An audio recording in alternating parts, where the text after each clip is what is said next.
কাদেরকে আধিপত্যবাদ মিন করছে সেটা আমরা সবাই জানি। সেই মিন করে সে একটা জেনারেশন তৈরি করতেছিল এবং বেশ উত্তাল করে ফেলছিল ঢাকা শহর অনেকটা। যে তো এখন আপনি তো মনে করেন ক্ষমতা শিফট হয়, জেনারেশন চেঞ্জ হয়। আজকে যদি বাংলাদেশের রাজনীতি ধরেন, বঙ্গবন্ধুর রাজনীতি বলেন, জিয়াউর রহমান সাহেবের রাজনীতি বলেন, বেগম খালেদার রাজনীতি বলেন, শেখ হাসিনার রাজনীতি বলেন, এরশাদ সাহেবের রাজনীতি বলেন, ধারাবাহিকতা কিন্তু একটু পরিবর্তন আসছে। রাজনীতি কিন্তু পরিবর্তনশীল বিভিন্ন জায়গা থেকে। আজকে আমরা এই জায়গাটা এসে দাঁড়াইছি, কিন্তু এর সাথে আমাদের সংবিধানটা খালি পরিবর্তনশীল না, এটি নামে যথেষ্ট ফেতনা ফ্যাসাদ আছে। অথচ আমাদের রাজনীতি কিন্তু পরিবর্তন হয়ে গেছে, একটা জেনারেশন তৈরি হয়েছে এবং এই জেনারেশনটা কিন্তু আপনি দমায় রাখতে পারবেন না, এই জেনারেশনটা। এবং তার ভিতরে মনে করেন আমার কাছে ব্যক্তিগতভাবে যেটা মনে হয় যে এই যে এনসিপি মানে ছাত্রদের যে উত্তাল একটা পরিবেশ তখন তৈরি হয়েছিল, সেটাকে দমনের জন্য ঘটনাটা ঘটানো হয়েছিল যে এখান থেকে তাদের দমে যায় কিনা। কিন্তু পরবর্তীকালে দেখা গেল যে হাদি হত্যার পর তাকে নজরুলের পাশে কবর দিছে, রাষ্ট্রীয় মর্যাদা দিছে, যেখানে দাফন হয়েছে সেখানে তাকে কিন্তু আইডেন্টিফাই করা হয়েছে সামথিং স্পেশাল হিসাবে, যার জন্য আজকে আমরা আলোচনা করতেছি। এই যে এটার যে একটা ইম্প্যাক্ট বা প্রভাব আছে সেটা বোঝা যায়। কারণ এর হত্যাকারী যখন চলে গেল কলকাতায়, কলকাতা না সরি ওয়েস্ট বেঙ্গল ধরে নেই, সে নাকি মেঘালয় থেকে ঢুকছে এবং তার যাওয়ার ধারাবাহিক বিবরণ একজন বিশিষ্ট সাংবাদিক দিছিলেন যে উনি ওখান থেকে মোটরসাইকেলে ছিলেন, তারপরে সিএনজি, এরপরে জিপ, আগ্রুম বাগরুম নানান, অ্যাজ ইফ উনি দেখতে ছিলেন। আমার কাছে তার বিবরণে মনে হয় কি যে দূর থেকে 15 ফিট দূর থেকে তার প্যারালাল কোনো গাড়ি বা একটা ট্রান্সপোর্ট তার ছিল। আমরা সবাই জানেন যে কে বলছে, যে এইভাবে সে ঢুকছে। এই যে ধারাবাহিক বিবরণ দিয়ে একটা জিনিস নিশ্চিত করে দিছে, সে ওই অঞ্চলে ঢুকে গেছে। এখানে দুইটা অপশন থাকতে পারে। এক, সে তখন হয়তো ঢুকে নাই, কিন্তু এখানে যারা হত্যাকারীকে ধরার জন্য আমরা উদ্গ্রীব বা আমার রাষ্ট্রযন্ত্র তাকে নিশ্চিত করে দিল যে সে চলে গেছে, হয়তো সে পরে ঢুকছে, হয়তো বা সে পরে ঢুকছে বা সে জানে এইভাবে ঢুকছে। এবং এই হত্যার মোটিভের জন্য বা সে একজন অন্যতম ব্যক্তি, তাকে জিজ্ঞাসাবাদ করা দরকার। এক। দুই, আপনি হয়তো জানেন না ইতিমধ্যে একটা পুলিশ রিপোর্ট দেওয়া হয়েছিল এই হাদি হত্যার ব্যাপারে। এই পুলিশ রিপোর্টটা দেওয়ার পর নারাজি দিছে ওই ইনকলাব মঞ্চের জুবায়ের নাকি যে মামলার বাদী, এবং আমরা শুনছি তার মামলার বাদীর স্বাক্ষর নাকি নিয়ে আসছে কোন জায়গা থেকে গিয়ে পুলিশ, তার বোন আজকে ঠিক করেছে এই মামলার বাদী এই বিষয়টা, এরকম একটা কথা বলছে। তো যাই হোক, সে নারাজি দিছে। নারাজি দেওয়ার মানে কি, পুলিশ যে বিবরণটা দিছে সেই বিবরণের সাথে সে একমত নয়, তাহলে ভিন্ন বিবরণ একটা আছে। আমার কথাটা বোঝার চেষ্টা করি।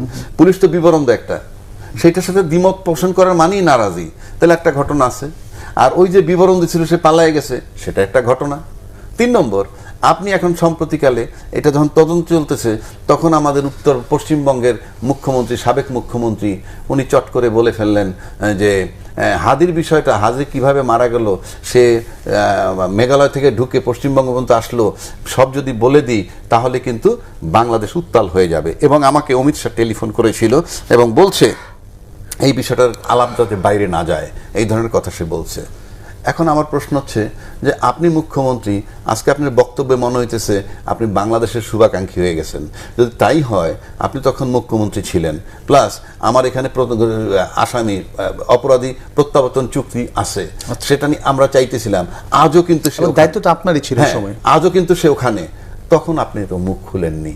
এখন আমার কাছে মনে কি জানেন, আমাদের এই অঞ্চলের যারা রাজনীতিবিদ, আমার কাছে মনে হয় কি দিন শেষে তারা ক্ষমতাটা চায় এবং ক্ষমতা গেলে দিশাহারা হয়ে যায়, এরকম মনে হয়।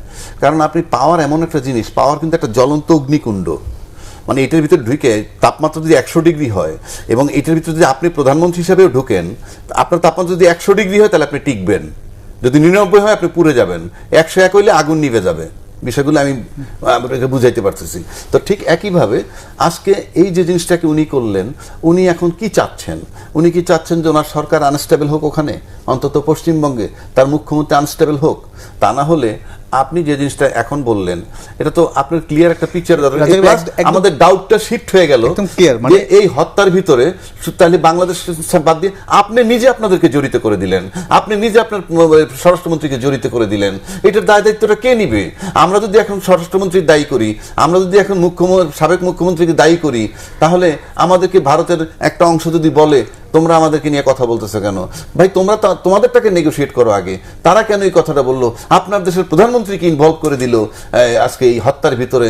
বিষয়টা আমার কাছে তো একদম ক্লিয়ার। মোশাররফ ভাই যে বিষয়টা বলে গেলেন, তাদের রাজনীতিতে যে অংশ পার্ট হাদিকে, সেই কারণেই এটা মানে রাজনৈতিকভাবেই এটা করা হচ্ছে। তা আমি মোশাররফ ভাইকে আবার একটু আসতে চাই, সেটা হচ্ছে শরীফ ওসমান বিন হাদির যে ভাই, যে ব্রিটেনের যে ডেপুটি সেক্রেটারি, তিনি দুটো স্ট্যাটাস দিয়েছেন। এই ওমর হাদি প্রথম স্ট্যাটাস তার ছিল এরকম যে ইন্টারিম গভর্নমেন্টের কয়েকজন উপদেষ্টা এই ঘটনার সঙ্গে জড়িত, এবং বিএনপিরও মন্ত্রী এমপির কথা উনি বলেছেন, এবং তারেক রহমানকে সতর্ক থাকার জন্য বলেছেন। তার বাবা শহীদ রাষ্ট্রপতি জিয়াউর রহমান যেভাবে হত্যা করা হচ্ছে তার উপর হত্যা থ্রেট। সেকেন্ড, তার যে ফেসবুক স্ট্যাটাস ছিল সেখানে উনি জামায়াতের আমিরের পিএসকে উনি এই হাদি হত্যার প্রেক্ষাপটের পেছনে দায়ী করেছেন।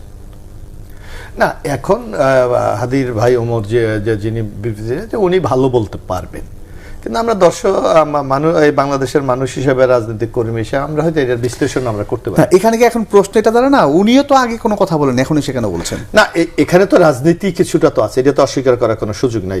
আর উনি তো হঠাৎ করে চাকরি নিয়ে চলে গেলেন, এবং তড়িঘড়িতে তাকে আমার ভাইকে হত্যা করা হয়েছে, আমার ভাই বিচার এখনো হয়নি, আমি এই অবস্থায় আমি নিজের স্বার্থকে চিন্তা করে আমি একটা সরকারি পজিশন নিয়ে আমি বাইরে চলে গেলাম, এইটাও কি খুব ন্যায্যতা প্রমাণ করে? করে না। এখানেও তো বোঝা যাচ্ছে যে তাদের নিজেদের মধ্যে একটা ব্যাপক সমন্বয়হীনতা আছে। তার বোন একটা কথা বলছে, তার ভাই আর একটা কথা বলছে, আবার বাদী আরেকজন। যখন এই আপনি যেটা বললেন যে বাদী ওই যাবেন নাকি, তো কেন বাদী, তার বোন তো স্পষ্ট ভাষায় বলছে যে আমরা জানি না কেন তাকে বাদী করেছে। তো এই সকল প্রশ্নের তো মীমাংসা করার দায়িত্ব কার? এই ফ্যামিলিতে এই ভূমিকাটা নেওয়া উচিত ছিল, কিন্তু আজকে এতদিন পর কথা কেন হচ্ছে? অর্থাৎ প্রশ্ন তো আরেকটা আসে, ওই সময় তড়িঘড়ি করে ইন্টারিম গভর্নমেন্ট কেন তাকে এইভাবে, কারণ একজন ট্রাভেল এজেন্সি চাকরি করতো, সে কোনো না, এখানে তো আমি যেটা মনে করি যে একটা রাজনীতিতে মানে প্রশ্ন যেটা আসতেছে আর কি, যে এখন সে যেভাবে মুখ খুলছে যে ঘটনা ধামাচাপা দেওয়ার জন্য তাকে করা হয়েছে নাকি, এই বিষয়টা তো সামনে না। এটা তো নিশ্চয়ই যারা ওই সময় তৎকালীন সময় যারা রাষ্ট্রীয় ক্ষমতায় ছিল তাদের তো নিশ্চয়ই একটা পলিসি ছিল। একটা পলিসি এটা হতে পারে যে হাদি একজন, যে কথাটি রাজ্জাকি ভাই চমৎকার ভাবে বলেছে, যে আধিপত্য বিরোধী শক্তির বিরুদ্ধে উনি খুব সোচ্চার ছিলেন। এমনও তো হতে পারতো যে এই ঘটনাকে কেন্দ্র করে তখন ঢাকা সরকার তো মোটামুটি উত্তপ্ত ছিল, হ্যাঁ, হঠাৎ দমানোর চেষ্টা করে ব্যর্থ হয়, হঠাৎ এই ঘটনাকে অন্যদিকে প্রবাহিত করার জন্য অথবা পাবলিকের সেন্টিমেন্টকে আরেকদিকে নেওয়ার জন্য, যে এরকম একটা, যে তার ভাইকে তো বিরাট মূল্যায়ন করেছে, তাকে একটা চাকরি দিয়ে দিয়েছে, এই কৌশল হতে পারে। তা আমার মনে হয় এখানে এই যে আমি বা রাজ্জাকি ভাইকে আপনি যেভাবে প্রশ্নগুলি করছেন, এখানে বেস্ট হতো যদি ইন্টেরিয়াম গভর্নমেন্টের কোনো এই সংশ্লিষ্ট কর্মকর্তা থাকতেন অথবা কোনো উপদেষ্টা থাকতেন, তাইলে হয়তো ওনারা এগুলি জবাবগুলি দিতে পারতেন। আমরা তখন বেসিক্যালি ছিলাম একটা রাজনৈতিক দলের কর্মী, এবং আমরা ওই সময় আপনি জানেন যে আমরা নির্বাচন নিয়েও ব্যস্ত ছিলাম, যার কারণে অনেক বিষয় কিন্তু আমাদের তৎকালীন সময় নজর দেওয়া সম্ভব হয়নি, যার জন্য অনেক ঘটনা ঘটেছে হয়তোবা, যে যার কারণে কেউ চাকরি হয়েছে, কেউ মামলা অন্যজন দিয়েছে, আবার আসামি পালিয়ে গেছে, এই নানা ঘটনাগুলি কিন্তু ঘটেছে। এইগুলির আমার মনে একটা বহুমাত্রিক কারণ আছে। আমি একটু যোগ করি, আমার কাছে মনে হয় যে এখানে হাদি হত্যার যে প্রসঙ্গ আমরা আনছি, আমার কাছে মনে হয় এটা জবনিকা পাত, এটা আর কিছু হবে না। কেন হবে না আমি বলি, এটা তো ইনভেস্টিগেশন করবে পুলিশ, হ্যাঁ, ওইটা ওনার দায়িত্ব দেয়, তদন্ত করো, ওই পুলিশই লাগবে। মানে কিছু হবে না, মানে আমি বলে দিচ্ছি কেন হবে না। কারণ আপনি আমাদের যেমন এখানে মাদক নিয়ে আমরা অনেক মামলা করছি না, এই যে মাদক নিয়ে এখনো কিন্তু আসামি কোর্টে যায়। মাদক কিন্তু যার পকেটে মাদক পাওয়া যায় সে মাদক তৈরি করে না, বা সে মাদক আমদানি করে না। আমদানি করে যারা, তারা কিন্তু ডন, ওই পর্যন্ত পুলিশ যায় না। যার পকেটে পাওয়া গেছে সে জেলে, যে বিক্রি করছে মোশাররফ সাহেব আমার কাছে, হে জেলে, আমার পকেটে পেয়েছে আমি জেলে। কিন্তু ওনার কাছে যে দিছে, বানাই আনছে, যে ইন্ডাস্ট্রি করে বা বানায় বা বিরাট ইম্পোর্টার বা আমদানিকারক, তার পর্যন্ত পুলিশ যায় না। কেন বলছি কথাটা, আপনি ধরেন আজকে যেহেতু মুখ্যমন্ত্রী, ভারতের সাবেক মুখ্যমন্ত্রী কথাটা আসছে, তাহলে আপনি কিন্তু আমার তদন্তে যেই থাকুক তাকে কিন্তু এই মুখ্যমন্ত্রী পর্যন্ত পৌঁছাতে হবে, যেহেতু উনি একটা কথা বলেছেন, এবং উনি বলছেন যে অমিত শাহ বলছেন তাকে টেলিফোন করে যে আপনি যাবেন না, তাহলে আমার তদন্তকারী অফিসারের অমিত শাহ পর্যন্ত পৌঁছাতে হবে। ওটা যেহেতু সম্ভব হবে না, এটার তদন্ত এখানে স্টপ, ফুল স্টপ। আমি just you note it down, আমি বলে দিচ্ছি। এই তদন্তটা এখানে ফুল স্টপ। কেননা ওই দুটো, ওই ভারত তো নিজেরা তাকে জড়াইছে, আমরা তো জড়াই নেই। আমার কোনো আইও বলে নাই যে এটার ভিতরে ওই ভারতে গেছে। ওইখানকার সাবেক মুখ্যমন্ত্রী বলছেন, তাহলে তদন্তকারী কর্মকর্তার ওই পর্যন্ত যেতে হবে, আসামিটাও তাদের কাছে আছে, সেখান থেকে প্রধান স্বরাষ্ট্রমন্ত্রী পর্যন্ত যেতে হবে। যেহেতু আপনি যেতে পারবেন না, ফুল স্টপ। আপনি মানে এত সহজে কিভাবে বলেছেন আপনি যেতে পারবেন নোট না? করে রাখেন, নোট করে রাখেন। মানে সেটা আমি জানতে চাচ্ছি, আপনি যাবেন না তো, আমার পুলিশ কি যেতে পারবে এখানে? মুখ্যমন্ত্রী তারপরে যেহেতু আমাদের সাথে তাদের বন্দি বিনিময় চুক্তি আছে, এবং মানে একটা process বন্দি আনেন আপনি, আপনি বন্দি না রাজাকি ভাই, বন্দির ক্ষেত্রেও তো এখানে আমরা দেখছি কিছু ক্লারিফিকেশন আছে। তারা যাকে পছন্দ হয় তাকে আপনাকে ফেরত দিচ্ছে, আর যাকে পছন্দ না হয় তাকে ফেরত দিচ্ছে না। ধরেন আপনি বন্দিরে ফেরত আনলেন, আপনি বন্দিরে ফেরত আনলেন, বন্দি আইনা বন্দির সমস্ত বক্তব্য দিতে, ওখানে তো আমি তদন্তের নামে ওইটু কমপ্লিট না, যেহেতু উনি একটা কথা বলছেন এবং ওনাকে অমিত শাহ বলছে এটার ব্যাপারে যাতে বাইরে না যায় ফোন করে, এটা আপনার তো ইনভেস্টিগেশনের পার্ট হয়ে যাবে। আমি বলে দিচ্ছি তো, ফুল স্টপ লিখে। তার মানে আপনার আমাদের দেশে ইনভেস্টিগেশন যে পর্যায়ে যাক, এটার আসলে কোনো ওই পর্যন্ত কি যেতে পারবে আপনার কি মনে হয়? সেটা বলেন আগে। আমার একটা পুলিশের এসপি যেতে পারবে? রাজাকির ভাই যে বক্তব্যটা হইলো যে লিমিটেশন তো আছে। আপনি একটা দেশের প্রাইম মিনিস্টারের, মন্ত্রীর, স্বরাষ্ট্রমন্ত্রী কি আপনি জিজ্ঞাসাবাদ করবেন? সেই ধরনের রাষ্ট্রীয় প্রোটোকল লাগবে, সেই ধরনের রিলেশনটা লাগবে, সেটা কতটুকু সম্ভব এটা দেখেন পারেন কিনা, পারলে তো ভালো। আর সবচেয়ে ইন্টারেস্টিং ব্যাপার, আমাদের তদন্তকারী কেউ কিন্তু তাদেরকে জড়ায় নাই, জড়াইছে ওনার দেশের লোক। দ্যাট ইজ ভেরি সারপ্রাইজিং যে সাবেক মুখ্যমন্ত্রী উনি তো বললেন। এবং আমাদের তদন্তকারী সংস্থা আসলে ওই পর্যন্ত যেতে পারছে না কিংবা জানছে নাকি যে এই বিষয়গুলো এখন যেটা আসছে? আমি কিছুই জানি না। আমার কথা হলো ওখানে যে আপনি এখন যেহেতু উনি একটা এডমিশন মানে বক্তব্য রাখছেন, তার আলোকে তদন্তের স্বার্থে ওই পর্যন্ত যেতে হবে। That is the grammar. আপনি তদন্ত সূত্র পাইলে তো সেখানে যেতে হবে, যেখানে ক্লু সেখানে যাবেন। তো উনি যে ক্লুটা দিয়ে দিলেন, সেখানে আমার তদন্তকারী কর্মকর্তা কিভাবে পৌঁছাবে, এটা আমার কোশ্চেন। যদি পৌঁছানো সম্ভব হয় রিপোর্ট পাবেন, আর যদি পৌঁছানো সম্ভব না হয় ফুল স্টপ। ওকে, তাহলে একটু অন্য বিষয়ে যাই ভাই। বিদ্যুৎ এবং জ্বালানি তেলের দাম যে বৃদ্ধি সরকারের, এই যে সরকারের লোক, আচ্ছা আপনি দিয়ে আমি শুরুতে আসি। আপনি তো সরকারের লোক না, ঠিক আছে? আপনি তো এটা দাবি করছেন, আপনাকে দিয়ে আমার বন্ধু, আমার ভালো লাগছে আজকে আসতে যে আমি পাইছি যে অন্তত একটা এমপির সাথে দেখা হবে ভাই, একজন সাংসদের দেখাও তো একটা পুণ্য হয়। সরকারি 100 দিনের মাথায় 2 দফা বিদ্যুৎ জ্বালানি তেলের দাম যে বাড়ছে। শুনেন, মানে আমি যদি ব্যক্তিগতভাবে বলি, আমি বিভিন্ন পত্রিকায় দেখছি, আমি কিছু কাটিং রেখে দিছি। আমাদের বিদ্যুৎ সংকট যথেষ্ট আছে, এখনো আমাদের কাছে আছে যে 12 ঘন্টা, 14 ঘন্টা, 8 ঘন্টা, 10 ঘন্টা এক এক জায়গায় বিদ্যুৎ থাকে না। মানে আউটসাইড ঢাকা শহরে মনে করেন কাভার করে রাখা হয়, প্রয়োজনও আছে, নাই যে তা না। কিন্তু প্রশ্ন হচ্ছে বিদ্যুতের প্রচুর লোডশেডিং, এবং এই লোডশেডিং কেন? আমাদের ক্যাপাসিটি চার্জ যাচ্ছে, ওইদিকে বিদ্যুৎ উৎপাদনের যে আমাদের ক্ষমতা ওই পরিমাণ লাগে না, যে পরিমাণ লাগে সেটুক হয় না। মানে এই যে কতগুলা বাজে পরিস্থিতি, এবং তার ভিতরে আপনি যদি বিদ্যুৎ বিল বাড়ান, আপনার সবটা কিন্তু একটা যৌক্তিক ব্যাখ্যা দিলে আমরা খুশি। আপনি বিদ্যুৎ বিল বাড়াবেন, ভালো কথা। এদিকে বিদ্যুৎ মন্ত্রী আবার বলতেছে কোথাও কোনো লোডশেডিং নাই। এই কথাটা বলার পর যদি আমি এই কথাটা বলি, তাহলে যদি বলে যে কোথায় লোডশেডিং দেখাও, দেখা গেল লোডশেডিং আমি দেখাইতে গেলাম যে আমার নিয়ে যাবে কুমিল্লা 14 গ্রাম, লোডশেডিং চলতেছে, আমি যাইতে জানি বিদ্যুৎ আইসা পড়বে।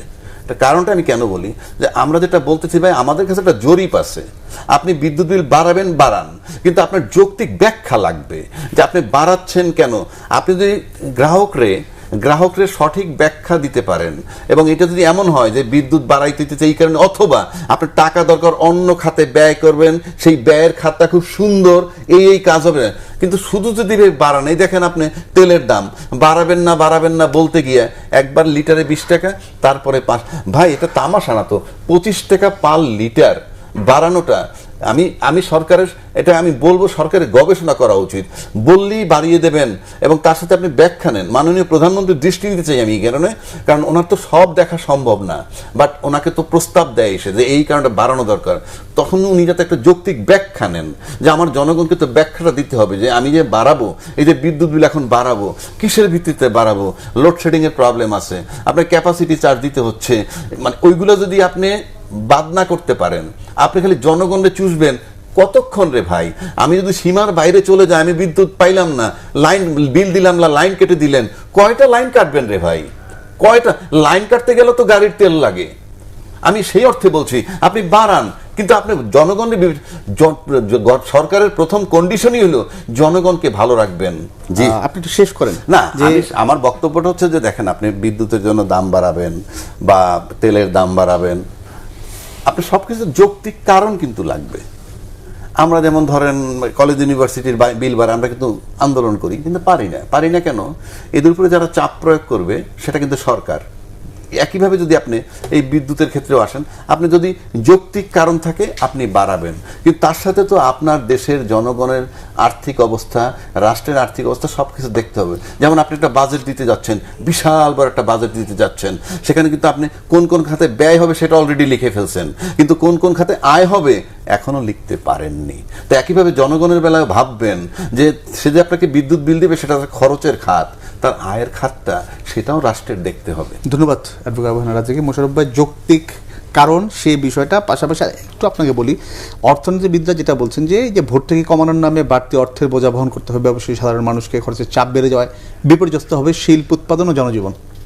না, এখানে আমি একটা কথা বলি, আজকে বিদ্যুতের দাম বেড়েছে, এটা একজন নাগরিক হিসেবে আমরা মনে করে নিচ্ছি আমাদের জন্য একটা অস্বস্তি ব্যাপার, এটা কোনো সন্দেহ নাই। কিন্তু আপনাকে বাস্তবতার নিরিখে থেকে আপনাকে বিশ্লেষণ করতে হবে। আপনি দেখেন এই বিদ্যুতের অবস্থা কেন তৈরি হলো। আমি নিশ্চয়ই রাজ্জাকী ভাইয়ের মতো একজন সচেতন মানুষ, নিশ্চয়ই সেটা তার অবগত আছে। আপনি দেখবেন আওয়ামী লীগের আমলে আমরা দেখেছিলাম রেন্টাল কুইক রেন্টাল একটা প্রকল্প আপনি শুনেছিলেন, মানে দুর্নীতিকে রাষ্ট্রীয় পৃষ্ঠপোষকতা দেওয়ার জন্য সেখানে এমার্জেন্সি পাওয়ার অ্যাক্ট 2010 পাশ করেছিল, নির্মিত অধ্যাদেশ যেটার মতো। অর্থাৎ আপনি চুরি করেন, যা করেন, আপনার কোনো বিদ্যুতের ব্যাপারে কোনো মামলা করা যাবে না। অর্থাৎ রাষ্ট্রের পৃষ্ঠপোষকতায় আপনি চুরির একটা সুযোগ তৈরি করে দিয়েছিলেন, সেদিন লুটের একটা সুযোগ তৈরি করে দিয়েছেন। বিএনপি দেখবেন এই রাষ্ট্রের দায়িত্ব পাওয়ার পর প্রথমেই বলেছে না, এই এমার্জেন্সি পাওয়ার অ্যাক্ট বাতিল করে দিয়েছে, নাই। আর রেন্টাল কুইক রেন্টাল আপনি দেখেন এই চুক্তিগুলি করে গেছে শেখ হাসিনা, যে আপনার কাছে নিশ্চয় মনে আছে আওয়ামী লীগের আমলে খুব একটা বাহাবা নিয়ে তারা খুব গর্ব করে বলতো যে আমরা 27,000 মেগাওয়াট বিদ্যুৎ উৎপাদনের সক্ষমতা অর্জন করেছি। আপনার সক্ষমতা, আপনার উৎপাদন কিন্তু করেনি, সক্ষমতা। এখন এই সক্ষমতা অর্জনের জন্য তারা তো এই যে প্রাইভেট কোম্পানিগুলির সাথে তাদের চুক্তি করতে হয়েছে যে তুমি আমাকে এই পরিমাণ বিদ্যুৎ উৎপাদন করে দেবে, এবং যার জন্য কিন্তু একটা মূল্য নির্ধারণ করা হয়েছে। যেমন আমি যতদূর আমার কাছে যে তথ্য আছে যে 1 মেগাওয়াট বিদ্যুৎ যদি আপনি রেন্টাল কুইক রেন্টাল থেকে কেনেন 16 টাকা থেকে 27 টাকা 10 পয়সা পর্যন্ত আপনাকে কিনতে হয়েছে। আমি সর্বশেষ যেটা জানি যে সামিট পাওয়ারের ফার্নিশ অয়েলের যে চুক্তিটা স্বাক্ষর হয়েছিল শেখ হাসিনার আমলে 27 টাকা 10 পয়সা আপনি তাদের কাছ থেকে বিদ্যুৎ কেনার জন্য আপনি চুক্তি করেছেন। কিন্তু মজার ঘটনাটা এখানে, আপনি 1 মেগাওয়াটও বিদ্যুৎ নাই, কিন্তু আপনাকে টাকা দিতে হচ্ছে, যেটাকে আপনি বললেন ক্যাপাসিটি ট্যাক্স, ক্যাপাসিটি চার্জ, যেটা আমরা ভাড়া বলি, ভাড়ার টাকা। অথচ আপনি দেখেন আমাদের বাংলাদেশে বিদ্যুৎ যাবে না, এটার জন্য আমাদের দরকার 17,000 মেগাওয়াট সর্বোচ্চ। তাহলে হোয়াই আমি কেন 27,000 করলাম? অর্থাৎ এই চুরি ডাকাতির একটা পতন মুক্ত করে, যার জন্য আমরা দেখেছিলাম এই সরকার সভা দেবপ্রিয় ভট্টাচার্য যে একটা দুর্নীতির খতিয়ান প্রকাশ করেছে, সেখানে মনে আছে যে 1 লক্ষ কোটি টাকা এখান থেকে চলে গেছে বাইরে, এই যে রেন্টাল কুইক রেন্টালের টাকাগুলি। এবং কারা নিয়েছে সে লিস্টগুলোও দিয়েছে, সামিট পাওয়ার, ইউনাইটেড গ্রুপ, আপনার ওই যে অটোবির মতো একটা ফার্নিচার তৈরি করে, তারাও এই ব্যবসা করেছে। সুতরাং এই যে চাপটাকে কিন্তু বিএনপি ক্ষমতা এসেছে মাত্র 100 দিন, এর কাছে কিন্তু আলাদা দিনের প্রদীপ নেই। আপনি ম্যানেজমেন্টের মাধ্যমে এটাকে করতে হয়। আমরা কিন্তু দীর্ঘদিন অপেক্ষা করেছি, এবং আপনি দেখেন আমেরিকা ইরান যুদ্ধের আগে কিন্তু বিএনপি বিদ্যুতের ক্ষেত্রে বা জ্বালানির ক্ষেত্রে 1 টাকা বৃদ্ধি করে নাই। কিন্তু আপনি দেখেছেন এই যে যুদ্ধের কারণে আমাদের কিন্তু সরবরাহ লাইন আমাদের বন্ধ হয়ে গেছে, যার জন্য আমরা চিটাগাং ইস্টার্ন রিফাইনারি বন্ধ করে দিয়ে বাধ্য হয়েছি। আমাদের হরমুজ প্রণালীতে আমাদের জাহাজগুলি আটকে দেওয়া হয়েছে।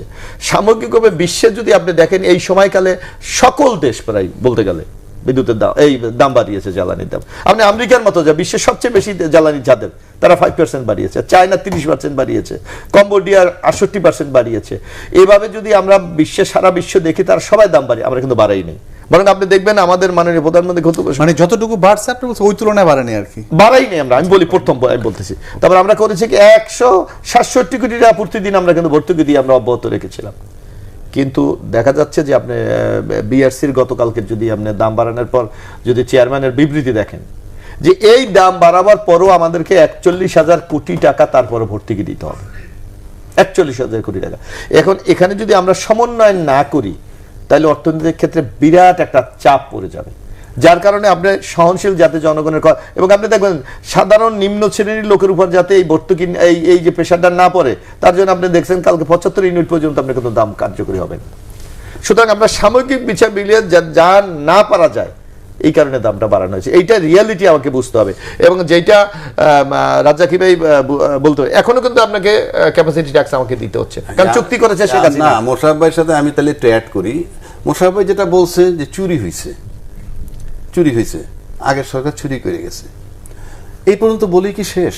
এটা তো সাধারণ লোকে বলে, আমিও বলি, ওই গ্রামে গঞ্জে মাঠের লোকেও বলে। আপনি সরকারে আছেন, আপনি চোরের ব্যাপারে আপনার পদক্ষেপ কি? আমরা নিশ্চিত। নাম্বার 2, তারা চুরি করে যাবে, আমার উপরে আপনি ইম্পোজ করবেন না, চুক্তি তো আপনি চুক্তি তো বাতিল করতে পারছেন না। ওইটা না, আমি ওই চুক্তি বাতিল করার কথা বলছি না। আপনি সমন্বয় করতেন, রেট বাড়াই আমার কাছ থেকে টাকা নিয়ে। আমি তো চুরি করি নাই, সাধারণ লোক তো চুরি করে নাই, রাষ্ট্র তো সবার। আপনার কথা হচ্ছে তারা এখনো টাকাটা দিবে। আমার কথা শেষ করতে দেন। এই যারা চুরি করছে, আমি ধরে নিলাম তারা চুরি করে দেশের বিদেশে টাকা পায়, কিছু তো আছে তাদের এই দেশে স্থাবর সম্পত্তি, আমি নিশ্চিত করে বলে দিতে কিছু হইলো, মানে যারা পাচার করেছে। ইয়েস, আপনি সেটাকে নিলাম করে 10 টাকা নিয়ে দেখান না রাষ্ট্র। আমি একটু দেখি একটা গভর্নমেন্টের বয়স। আমি আপনার সাথে একমত। আপনি এই গ্রুপগুলার যা আছে সেইটাকে বাজেয়াপ্ত করে এই টাকাটা জনগণের দেখান, যে দেখ আমরা আমি একটু বলছি, বাকিটা তো রাজ্জাক ভাইয়ের এই কথা যুক্তি আছে যে সরকার তো অ্যাক্ট করা উচিত।